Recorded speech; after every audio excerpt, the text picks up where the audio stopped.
Olá a todos! Hoje queria falar-vos aqui de um tema que recentemente me foi questionado e que tem a ver com a importância do nosso sono. O teu sono é fundamental e de uma importância enorme. Dormir bem é importante não só ao nível da memória, como da própria saúde do nosso cérebro e, de uma forma mais genérica, no nosso bem-estar geral, no teu bem-estar geral. O teu sono é o momento em que existe a consolidação da tua memória de curto prazo em memória de longo prazo. Portanto, já percebeste porque é que quando começas a ter faltas de memória, o sono pode também estar por detrás desse teu problema. É também durante o sono que existe a regeneração celular no nosso cérebro. É nesse momento que são eliminados os desperdícios metabólicos acumulados ao longo do dia no nosso cérebro e que o cérebro aproveita durante precisamente o período do sono para fazer essa libertação, esse desintoxicar. O acumular desses desperdícios a longo prazo pode inclusive provocar demência ou Alzheimer. É também enquanto sonhas que muitas vezes novas soluções e novas ideias são produzidas, porque a tua mente nunca para. E durante a noite a criatividade está a ser posta à prova. Portanto, dormir é também importante por isso. Há vários distúrbios e várias formas de enquadrar as dificuldades em dormir. Podem passar por problemas ao adormecer, dificuldades em adormecer, mas também podem ter a ver com despertares frequentes durante a noite que te dificultam um sono reparador e contínuo. Há várias causas que estão por trás da qualidade do sono, desde fatores psicológicos, um dos quais tem a ver, como é óbvio, com o stress, mas a ansiedade e a depressão também podem estar na origem da dificuldade do sono, de dormir ou na qualidade do próprio sono. Causas fisiológicas também existem, que muitas vezes têm a ver com apneia do sono ou com dor crónica, que te dificulta a dormir, mas podem inclusivamente existir distúrbios hormonais, embora não seja propriamente muito frequente. Outros fatores que podem também estar por trás podem ser os hábitos de vida.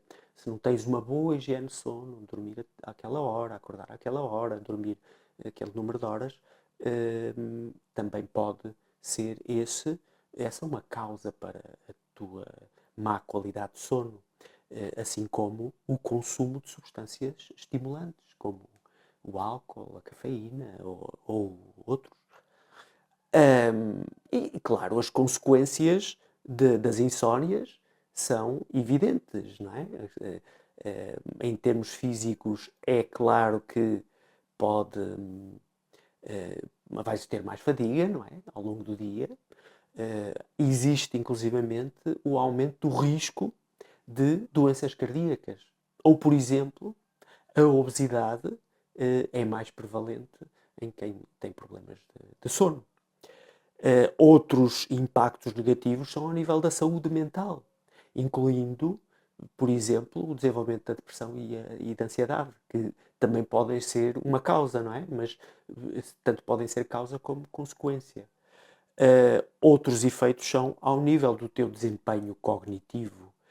É claro que dificuldade em concentrar-te, problemas de memória, como já referi, a importância na memória.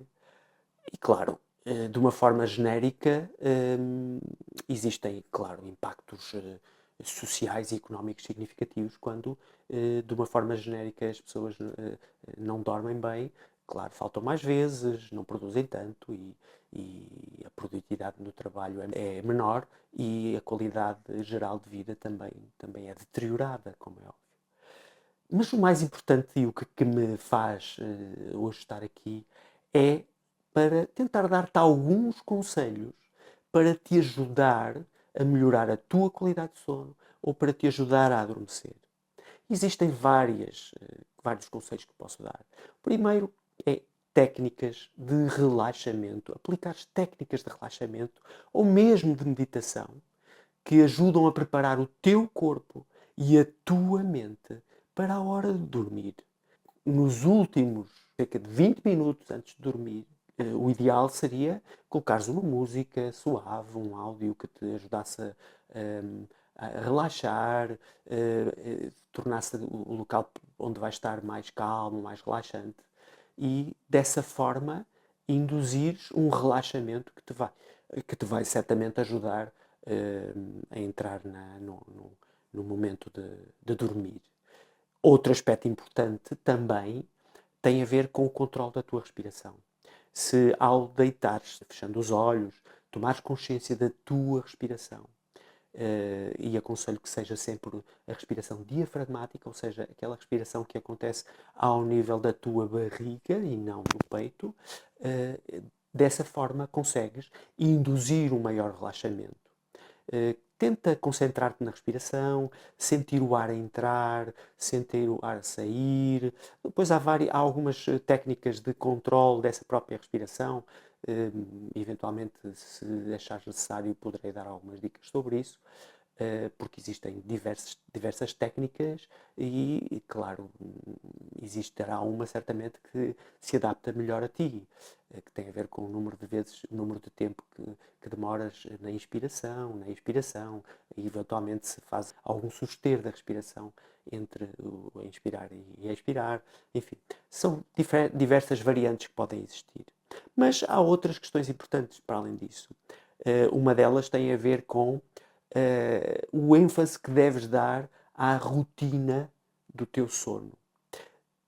Como é óbvio, incluir horários regulares de acordar e de dormir, tentares não adormecer muito fora da hora que se adequa a ti mesmo e tentares dormir um número de horas com o qual tu te sentes bem. É evidente que isso varia de pessoa para pessoa, não é? Neste aspecto dos horários, há uma questão que é importante. Nós não temos que ter o mesmo horário dos outros, não é? Tu tens um determinado ritmo, muitas vezes o teu cônjuge tem outro ritmo.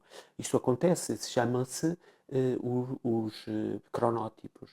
Existem diferentes cronótipos. Há pessoas que, por natureza, gostam de deitar-se cedo e acordar cedo. Há outros que existe o contrário, não é? Que preferem deitar-se tarde e acordar tarde. E até existem outros cronótipos intermédios com outras variações que se quiseres, poderemos aprofundar futuramente.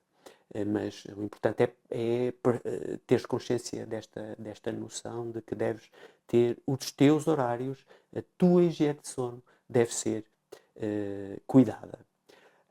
Depois, reduzir os estímulos antes de dormir é um outro aspecto importante e muito importante, é remover tudo o que é a utilização de aparelhos digitais e eletrónicos na última hora antes de deitar.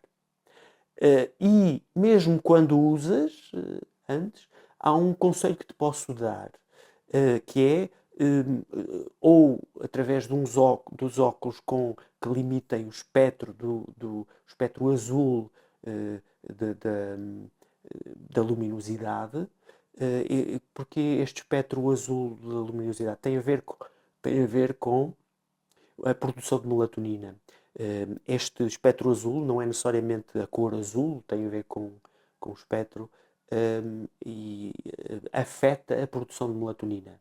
Ou seja, se conseguirmos eliminar este pequeno feixe de luz que não é visível ao olho nu, vamos conseguir evitar que a melatonina deixe de ser produzida.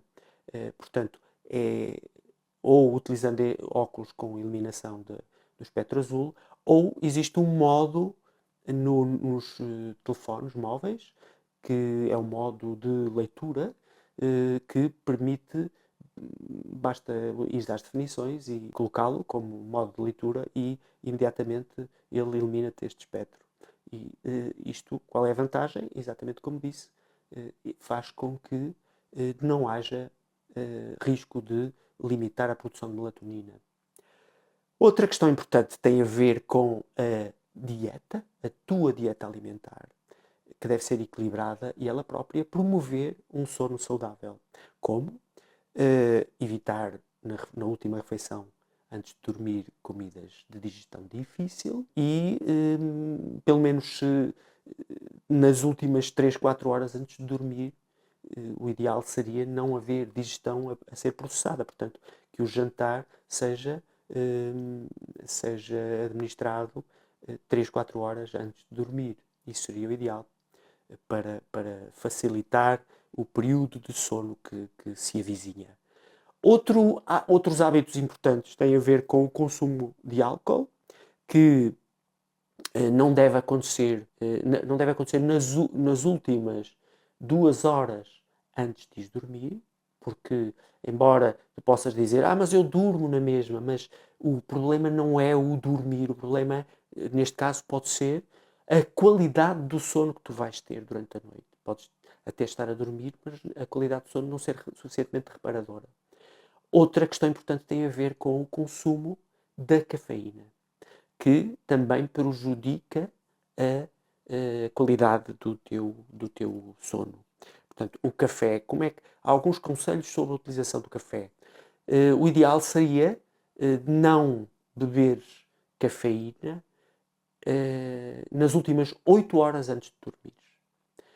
E mais uma vez, tem a ver com a questão que eu disse há pouco. Até podes dormir na mesma, mas provavelmente não vais ter um sono reparador se não tiveres este cuidado.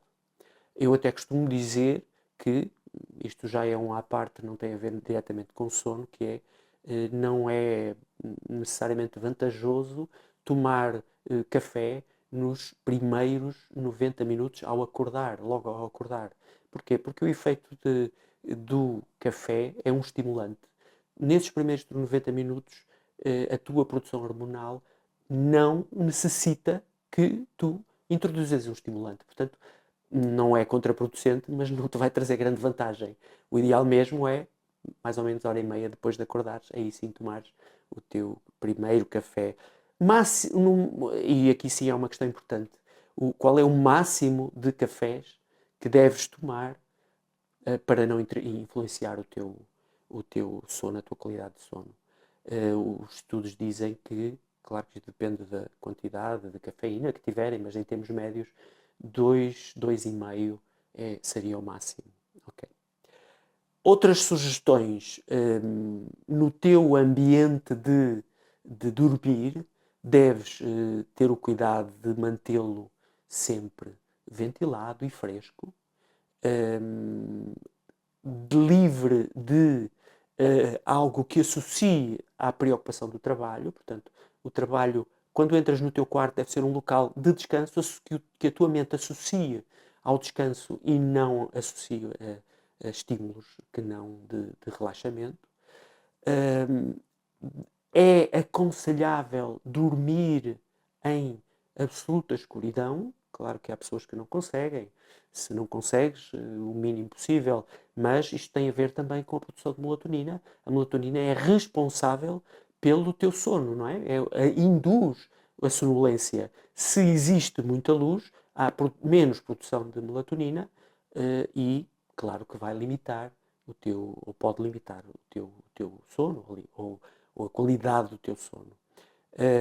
Em termos de ruídos, também é aconselhável não haver ruídos. Não. É evidente que tu te habituas aos ruídos que existem se moras num local onde é normal haver ruídos, mas o descanso absoluto é quanto menos ruído, melhor, não é? Porque o nosso cérebro continua a trabalhar e continua a ouvir, mesmo durante o sono.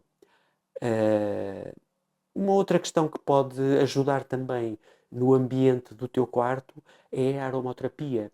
existem algumas flagrâncias naturais que ajudam ao sono, é o caso da lavanda e da camomila, mas também se for para ajudar a relaxar, a baunilha também tem um pouco essa função. Outras recomendações passam pela utilização de técnicas de gestão de stress. E pronto, falar de técnicas de gestão de stress se calhar implicaria já gravar um outro vídeo, porque seria muita informação, mas eventualmente, se achares importante, poderei fazê-lo mais tarde. Mas posso dar algumas dicas, por exemplo, nas últimas horas antes de dormir, se és o tipo de pessoa que tem muitos problemas para resolver habitualmente e que vive em estado de stress constante, tentares as últimas horas dissociar-te dessas preocupações. Se tens vários problemas ou alguns problemas para resolver, utilizares, por exemplo, a estratégia de fazer uma lista com aqueles problemas que te estão a preocupar mais e associar a cada um deles uma forma de resolvê-los. Isto é uma forma de tu próprio criar alguma tranquilidade à tua mente, dizendo-lhe não, isto vai ter uma solução. Não é a solução total, provavelmente, mas vai ter alguma solução. Outra estratégia pode passar por criares uma lista de acontecimentos que te fizeram sentir bem. E quando começares a entrar numa rotina de pensamentos negativos e que te fazem ter dificuldade em dormir, pegares nessa lista e tentares recordar ou visualizares esses momentos bons que já passaste.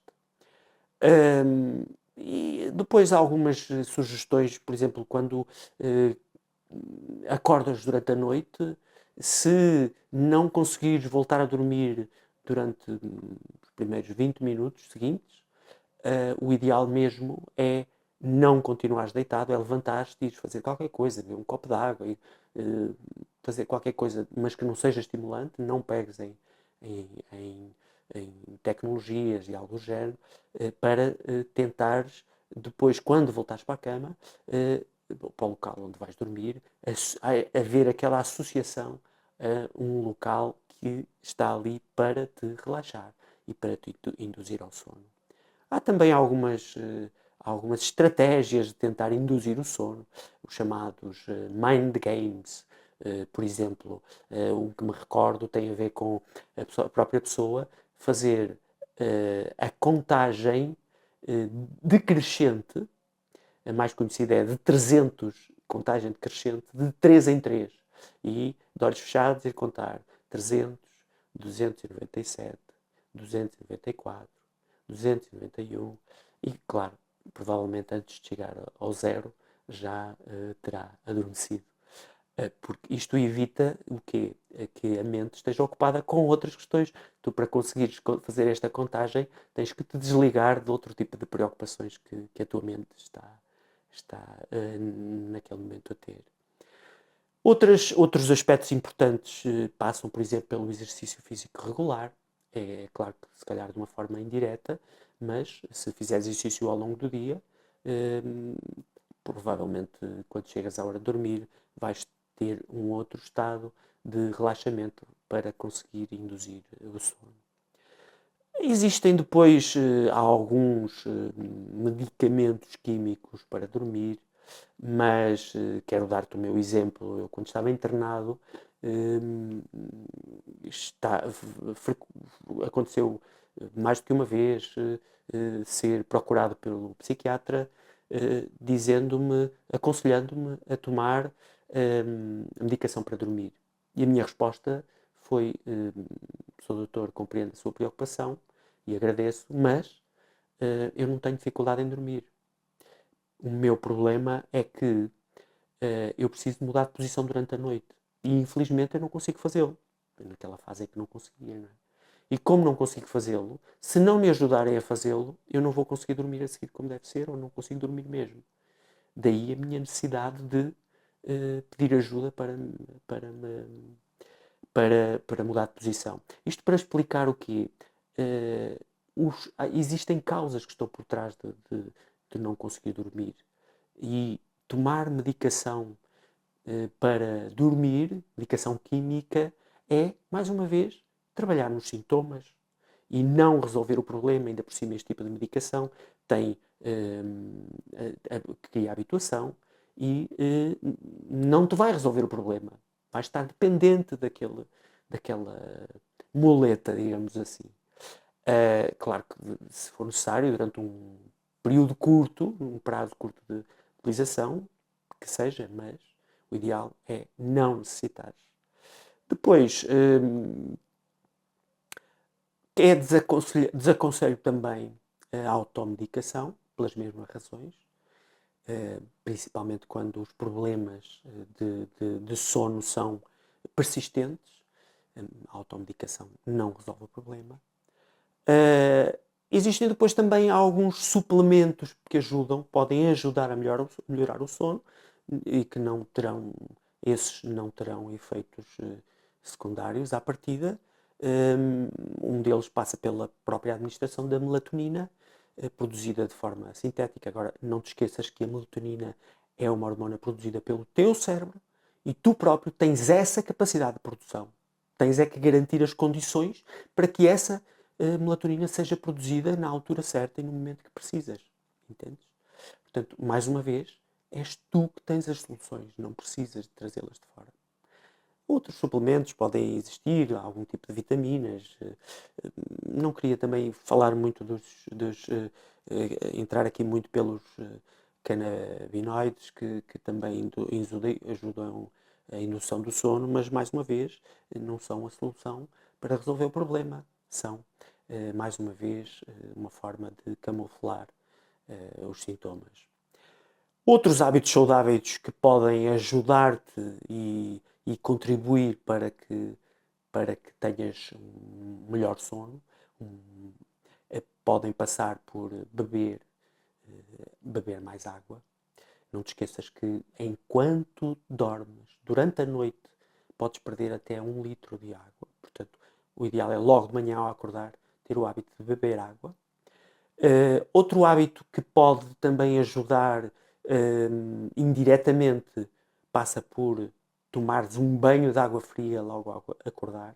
Isto ajuda, para além de outros fatores de estimulação em termos de sanguíneos e de criar ali um boost logo de manhã, ajuda-te a regular o ritmo de fase de estar acordado e fase de dormir, não é?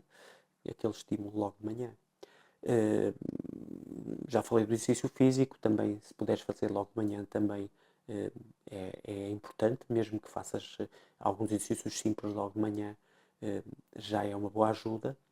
Outro aspecto importante também tem a ver com esta regulação do nosso sistema entre o estar acordado, a vigília e o dormir, tem a ver com o apanhar sol.